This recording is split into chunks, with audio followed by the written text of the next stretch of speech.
Hello everyone, welcome to my channel steno tubers. कैसे हैं आप सब? उम्मीद करती हूँ अच्छे होंगे। तो इस लॉकडाउन में मेरा चैनल शुरू हुआ था, तो मेरा मेन फोकस इस टाइम क्लोज पैसेज पे होगा। काफ़ी बच्चों ने मुझे रिक्वेस्ट करी थी, तो कल मैंने एक क्लोज पैसेज का वीडियो अपलोड किया था। होप कि आप लोगों को समझ में आया हो।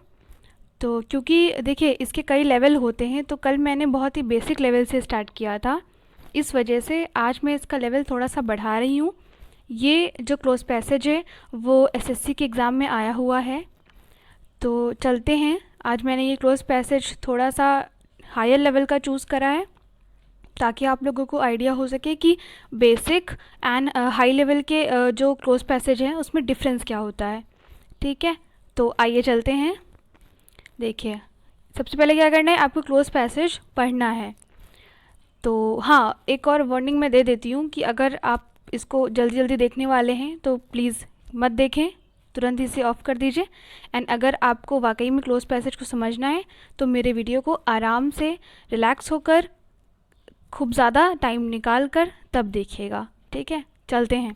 सबसे पहले हम करेंगे क्लोज पैसेज की रीडिंग। तो देखिए, the first murder ever dash in the United States occurred in September 1630। जो पहला मर्डर हुआ था कभी भी यूनाइटेड स्टेट्स में, वो हुआ था सितंबर 1630 में। ठीक है, shortly after the pilgrims arrived in Massachusetts, मतलब थोड़े ही समय बाद। पिलग्रिम्स का मतलब आप जानते होंगे, श्रद्धालु होते हैं।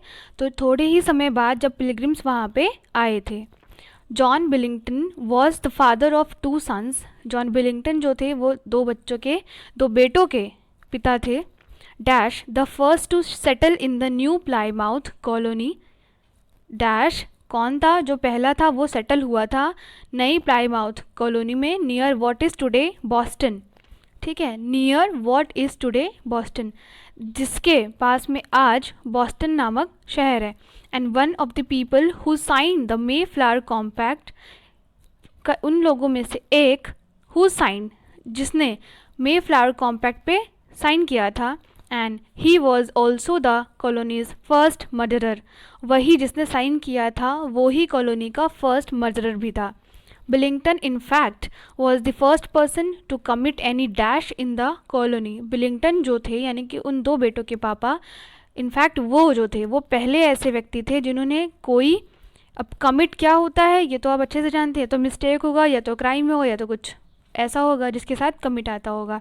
तो dash in the colony, as far as we know today, जितना कि हम जान सकते हैं सके हैं आज तक, तो बिलिंगटन वो पहला व्यक्ति था जिसने कुछ कमिट किया था। He was also the first to be executed by the state in the new world. ठीक है, वो जो बिलिंगटन थे वो पहले ऐसे व्यक्ति थे जिन्हें स्टेट ने फांसी दी थी। एग्जीक्यूट का मतलब होता है फांसी देना। एक एग्जीक्यूट होता है जैसे प्लान एग्जीक्यूट करना, किसी कार्यान्वित करना आप कह सकते हैं, इन द न्यू वर्ड। ठीक है, न्यू वर्ड कोई जगह होगी। बिलिंगटन्स क्राइम वॉज टू, अब देखिए बिलिंगटन ने कोई क्राइम किया था इसका मतलब, तो आपको देखिए यहाँ से मैं आपको बताती हूँ आप लिंक कैसे कर सकते हैं। जैसे बिलिंगटन क्राइम, ये आपको क्राइम दिखा, ठीक है, ये आपको क्राइम दिखा, एक मिनट, ये आपको दिखा क्राइम। और आपको यहाँ थर्ड में देखिए फिल करना क्या है, यहाँ पे commit any. Billington in fact was the first person to commit any dash in the colony, यानी कि बिलिंगटन्स क्राइम, यानी कि मैंने कहा ना या तो मिस्टेक होगा या तो क्राइम होगा, तो यहाँ पे आपको पहले ही थर्ड वाला मिल गया कि कमिट एनी क्राइम। ठीक है, चलते हैं। Was to dash a man named John Newcomen. Billington का क्राइम ये था कि उसने क्या किया था, उस आदमी को डैश, अब पता नहीं मारा था क्या किया था वो तो बाद में पता चलेगा। नेम्ड जॉन न्यूकमिन, उस आदमी का नाम जॉन न्यूकमिन था। For reasons which are lost to history, कुछ ऐसे रीजन्स थे उस समय जब उसने उसको डैश किया था तो वो नहीं पता चल सके। But Billington's problems had not begun on the soil of North America, but जो बिलिंगटन की प्रॉब्लम थी, जो उसके लिए प्रॉब्लम स्टार्ट हुई थी, वो नॉर्थ अमेरिका की, जैसे सॉइल यहाँ पे यूज़ हुआ है नॉर्थ अमेरिका की ज़मीन के लिए, मिट्टी के लिए, कि वहाँ पे नहीं अराइज हुई थी, बाद में हुई थी कहीं और। He and his sons had nearly caused a mutiny aboard the Mayflower, तो वो और उसके बेटे लगभग म्यूटिनी मीन्स होता है किसी चीज़ का विद्रोह करना, उन्होंने एकदम मेफ्लावर के उस पर जो है बिल्कुल विद्रोह कर दिया था। ठीक है। Dash the arduous trip across the ocean. अब dash the arduous trip across the ocean, उस ट्रिप के दौरान, ठीक है, ओशन में कोई ट्रिप होगी ओशन के उस पर, तो उन्होंने उस वक्त क्या किया था, विद्रोह कर दिया था। वन ऑफ हिज सन्स, उन बिलिंगटन के बेटों में से एक, in fact dash his gun aboard the Mayflower, उसने क्या किया, अपने गन से पता नहीं क्या किया, शूट किया, फायर किया, पता नहीं, तो बाद में पता चलेगा, मेफ्लावर के उसमें near an open CAG of gun powder. ठीक है, वहाँ पे गन पाउडर का खूब सारा क्वांटिटी में ढेर लगा हुआ था, तो उसने क्या किया, उसी के आसपास गन चलाई थी। The flash from the gun could easily have ignited the powder, जो गन से वो फ्लैश निकली थी, जो छोटी सी चिंगारी निकली थी, वो जो पाउडर रखा था, गन पाउडर, वो आराम से उसको जला सकती थी या उससे आग भड़का सकती थी। विच would dash have sunk the ship, ऐसा भी हो सकता था कि इतनी भयंकर आग लग जाती है एंड सब कुछ बर्बाद हो जाता है एंड लास्ट में जो है शिप जो है वो डूब जाती। वंस इन प्लाईमाउथ कॉलोनी, कोई कॉलोनी रही होगी ये, एक बार क्या हुआ प्लाईमाउथ कॉलोनी में, Billington's behaviour did not improve, Billington को जो व्यवहार था वो इम्प्रूव नहीं हो रहा था। He dash to serve any form of military duty, उन्होंने क्या किया था, किसी भी तरह की मिलिट्री ड्यूटी करने से मना कर दिया था, under the leadership of miles Standish. ठीक है, किसकी लीडरशिप में, माइल्स स्टैंडिश की। अब ये कौन है, कोई आदमी है, कोई पर्सन है, पता नहीं। तो इसके आगे क्या लिखा है, a duty that was seen by the colonists as part of every man's responsibilities in the new world.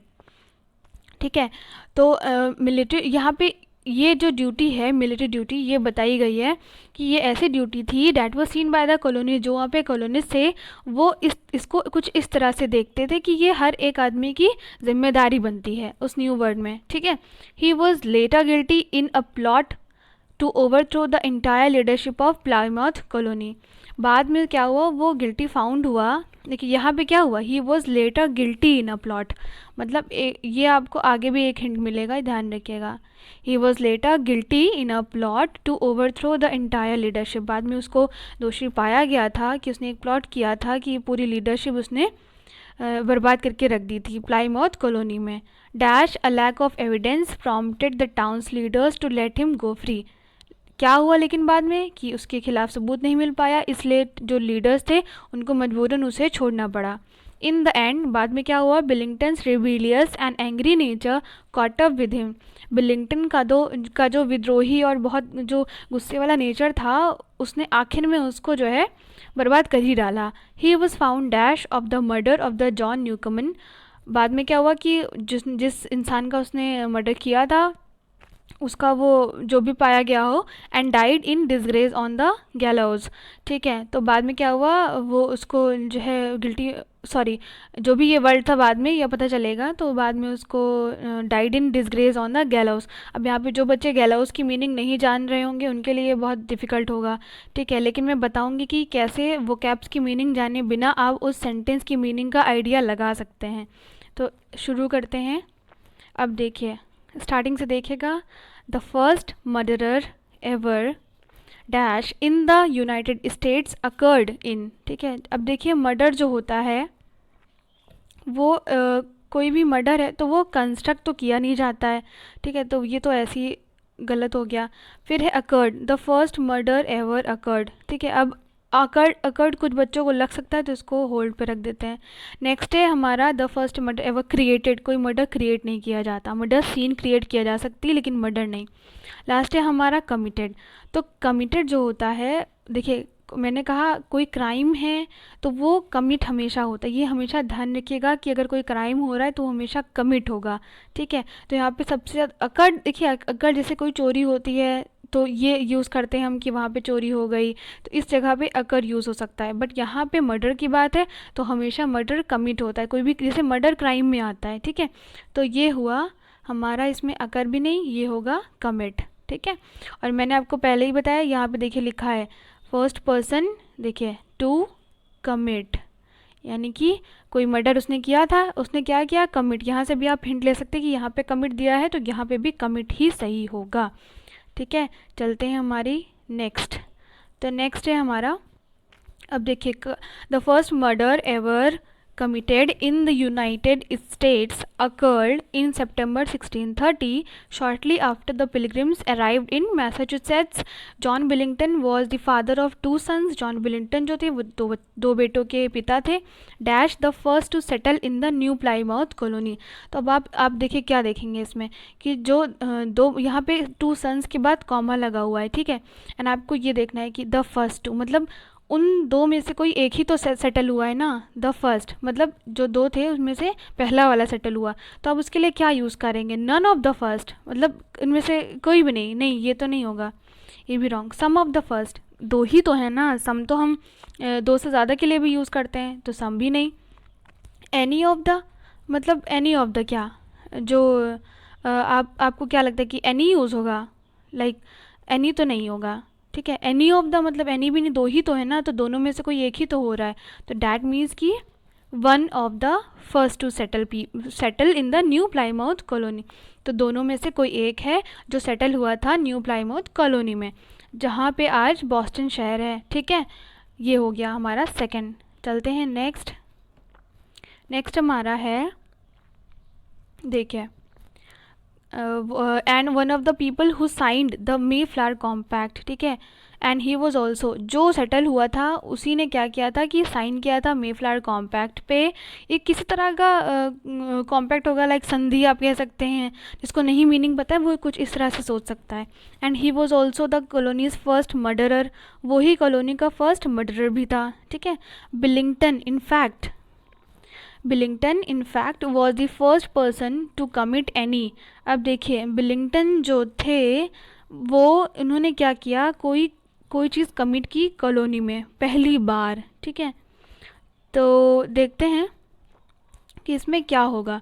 तो देखिए आप पहले देखिए यहाँ से स्टार्टिंग लाइन में लिखा था कि द फर्स्ट मर्डर एवर. तो यहाँ पे शुरू से ही मर्डर की बात हो रही है. एंड तो आपको क्या लगता है कि कोई छोटी सी गलती, अभी नेक्स्ट लाइन में आपको देखना पड़ेगा. देखिए, commit any dash in the colony as far as we know today. He was also the first to be executed by the state.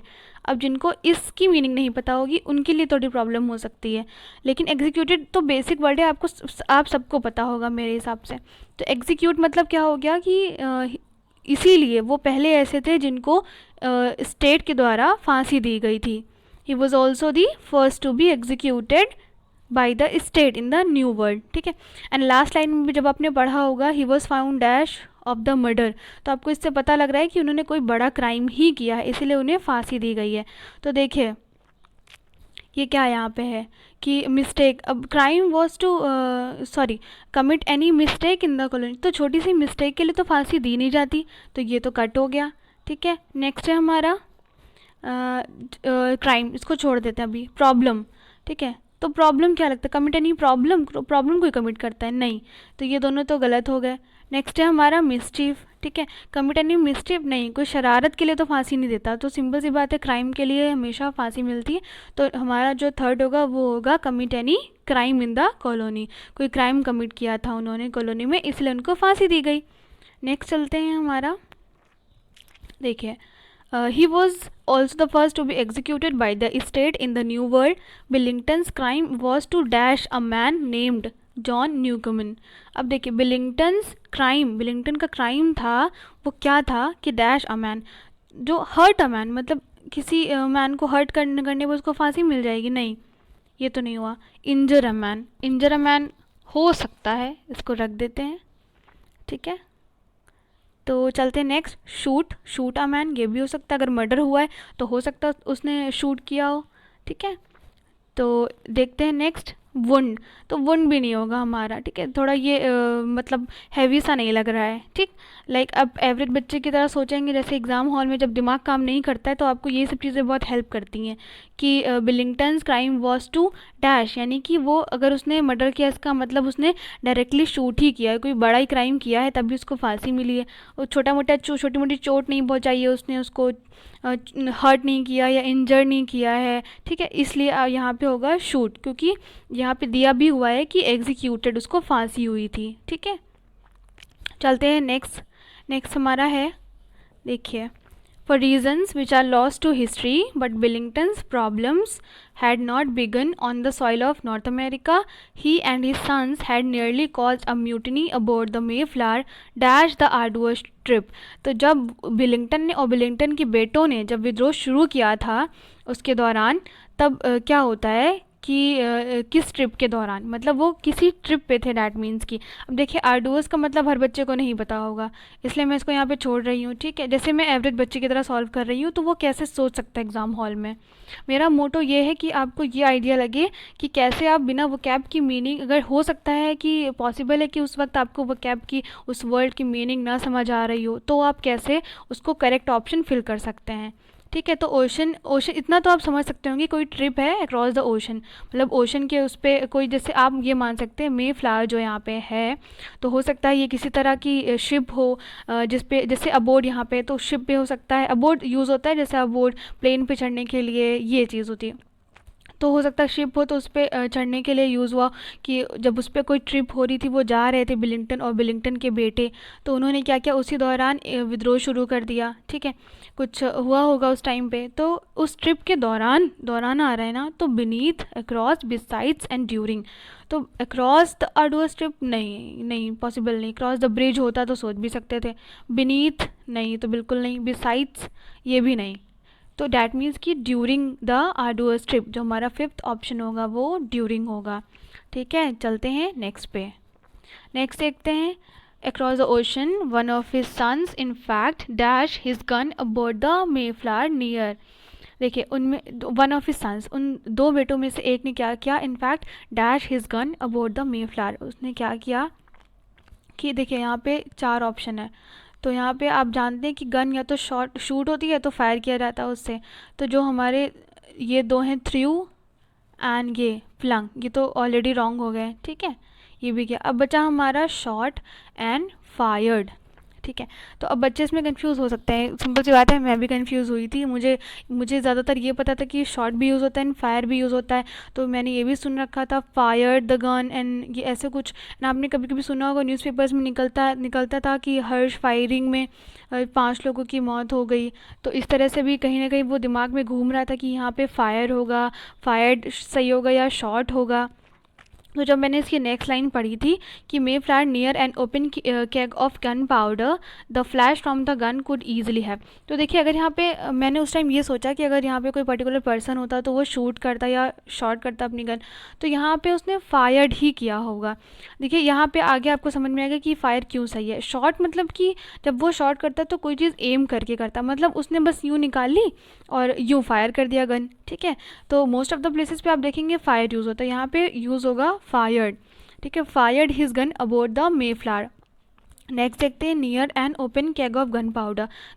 या आप केग से समझ सकते हैं कि कुछ ऐसे क्वांटिटी के टाइप में होगा कि जहाँ गन पाउडर का खूब सारा ढेर लगा हुआ था, उसी के आसपास उसने क्या कर दिया, अपनी गन से फायर कर दिया।